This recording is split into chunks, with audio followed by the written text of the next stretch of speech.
হুজুর গাজাবাসীর ভাই বোনেরা আমাদের খাবার পায় না, আমরা তো অনেক ভালো আছি হুজুর, মনটা অনেক অস্থির তাদের জন্য, আমাদের কি করার আছে, কি করলে রবের কাছে দাঁড়াতে পারবো গাজা ফিলিস্তিন ভাই বোনের জন্য?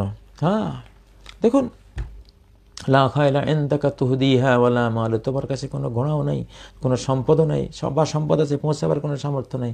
বাস ফাল ইউসইদিন নুতকু ইল্লাম ইউসইদিল হালো, তোমার কথা, তোমার অবস্থা যদি তাকে হেল্প করতে না পারে, তোমার কথা যাতে তাকে হেল্প করে, তোমার বক্তৃতা যাতে তাকে হেল্প করে, তোমার নিশিরাতের দোয়া যাতে তাকে সাহায্য করে, তোমার সেজদার দোয়া যাতে তাকে সাহায্য করে, আপনি দোয়া করবেন। আমরা তো আলহামদুলিল্লাহ এমন কোনো দিন তো বাদ যায় না যে সেজদাতে গিয়ে ফিলিস্তিনের জন্য দোয়া করি না, বাংলাদেশের জন্য দোয়া করি না। প্রত্যেক দুই এবং জালিমদের বিরুদ্ধে, কোন কোন জালিম আমরা তো জানি, জালিমদের বিরুদ্ধে সেজদা থেকে ক্ষেপণাস্ত্র ছুঁড়ি। এমনি তো আর বিজয় আসে না, মূল রণক্ষেত্র হলো সেজদা। আপনার সেজদা থেকে সরাসরি জয় বিজয়ের যিনি রূপকার, জয় বিজয় যিনি স্রষ্টা, ওমান নসরু ইল্লা মিন ইনদিল্লাহ, বিজয় তো একমাত্র আল্লাহর পক্ষ থেকে আসে, আর কেউ বিজয় দিতে পারে, কোনো কিছুই বিজয় দিতে পারে না। তো আপনি সেজদা দিয়ে, আপনি সেজদার দোয়া দিয়ে ফিলিস্তিনকে সাহায্য করুন, আপনার তাহাজ্জুদের সময়ের দোয়া দিয়ে আপনি সাহায্য করুন, 5 ওয়াক্ত সালাতের পরে দোয়া করে সাহায্য করুন, যেই কোনো সময় আপনি সুযোগ পাচ্ছেন একটা দোয়া দিয়ে তাদেরকে সাহায্য করুন। এবং শেষ জমানায় দোয়া একটা সিদ্ধান্ত করি অস্ত্র, লা ইউনজি মিনহা ইল্লা দোয়াউন কাদওয়াইল গরিক। শেষ জমানার যুদ্ধ বিগ্রহ বলুন, ফিতনা ফাসাদ বলুন, নিমজ্জমান ব্যক্তির দোয়ার মতো দোয়া ছাড়া কেউই আত্মরক্ষা করতে পারবে না, বাঁচতে পারবে। নর্মাল দোয়া না, প্রচুর দোয়া করবেন, দোয়ার বন্যা বইয়ে দেবেন। নবীজি বলেছেন, মানুষ যখন তার নৌকাটা ডুবে গেল, জাহাজ ডুবে গেল, আটলান্টিকের বুকে পড়ে গেল, কিভাবে সে আল্লাহকে ডাকে, যতক্ষণ নিঃশ্বাস আছে ডাকতেই থাকে।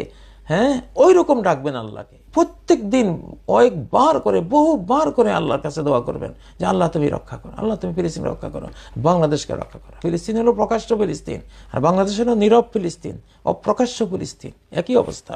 এই জন্য দুইটার যুদ্ধ কিন্তু একসাথে চলছে, এখন শুরু হয়েছে এই যুদ্ধটা, দুইটাই কিন্তু অ্যাট এ টাইম যুগপৎভাবে কিন্তু শুরু হয়েছে। পরিণতি একই রকম হবে, ফিলিস্তিনে যে পরিণতি হবে বাংলাদেশেও সেই পরিণতি হবে, ফিলিস্তিনে যে যুদ্ধ হবে বাংলাদেশেও সেটা হবে।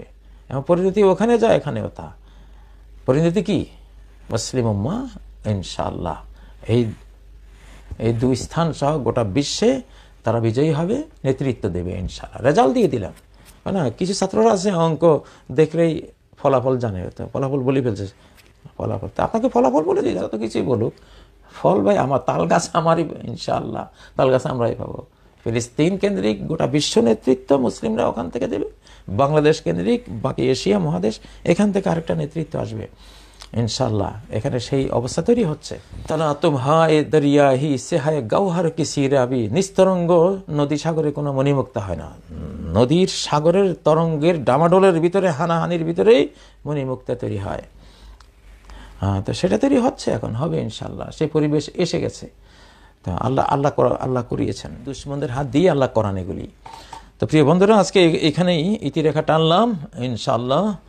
কেউ দুর্বল হবেন না, আমরা দুর্বল না, আমরা অনন্ত শক্তির আধারের সাথে জড়ানো এক একটা মানুষ, সর্বশক্তি মানুষের সাথে জড়ানো এক একটা মানুষ, এক একটা মানুষের এক একটা পদক্ষেপে একটা দেশ, একটা বিশ্ব, একটা উপমহাদেশ চেঞ্জ হয়ে যেতে পারে, এমন ক্ষমতাওয়ালা এক একটা মানুষ আমরা ইনশাআল্লাহ। অতএব দুর্বল হওয়ার কোনো সুযোগ নেই। আল্লাহ সবাইকে ইমানের শক্তি দান করুন। বাংলার স্বাধীনতার এই সংগ্রামে প্রতিটি বাংলাদেশি যাতে ঝাঁপিয়ে পড়ে, তার হৃদয়ের ঘৃণা, এখন তো ঘৃণার স্টেজে আছি, তারপরে মুখের স্টেজে উঠে আসবে, তারপরে হাত, ইনশাআল্লাহ স্টেপ বাই স্টেপ আসতেছে। আল্লাহ তাআলা তৌফিক দিন। সুবহানাকাল্লাহুম্মা বিহামদিক, আশহাদু আল্লা ইলাহা ইল্লা আনতা আস্তাগফিরুকা ওয়া আতুবু ইলাইক। আসসালামু আলাইকুম ওয়া রাহমাতুল্লাহি ওয়া বারাকাতুহু।